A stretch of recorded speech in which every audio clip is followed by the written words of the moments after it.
So many ancient gurus and masters are actually seeking for this. Why? Because it basically opens up all your energy centers. That's why you feel that vibration, right? The intense energy coming through. And then like initially it was a gradual awakening. Maybe some parts of you were blocked, or maybe some parts of you blocked in the sense like you could have some kind of an apprehension, some kind of a fear that we are totally unaware of.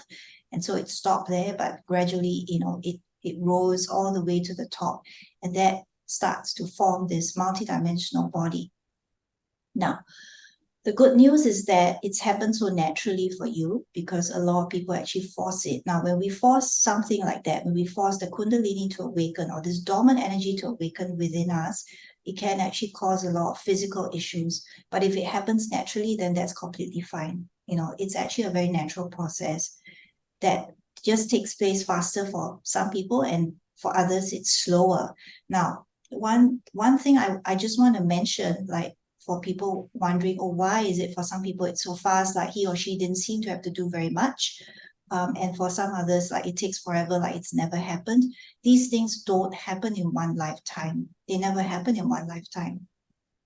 It would have been, the practice that you've done, the devotion and all the roles and responsibilities and everything that you've done in the past that would allow this to happen, okay? Or rather allow this to take place at this moment in this time. So I would say it's extremely good news. And yes, it's not something that you can imagine or pretend, right? Wonderful to experience it, but at the same time, when we experience such strong energies coming in, there are many parts of you that may start to resist it, right? Maybe the ego will come in and tell you a lot of things about yourself. Touch on this because I have had other clients and students also experience this. The Kundalini awakening can happen in many different ways. The very classic way is, of course, this way that you actually feel it so much in the body and you feel the shaking and all that. It's just this intense energy coming from yourself, okay? And then other people feel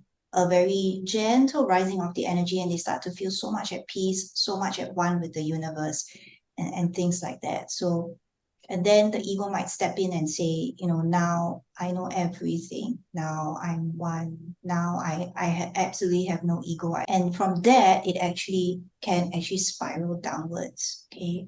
So for any one of us that might be going through this, that may be going through this in the future, just remember that this is to be a very humbling experience, right? And never ever push it.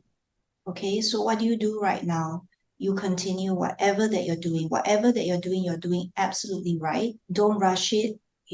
Don't try and open any one of the other chakras that you feel, oh, how can I accelerate this process? This process, it's happening in absolute divine timing, in accordance to your blueprint, in accordance to your ascension path.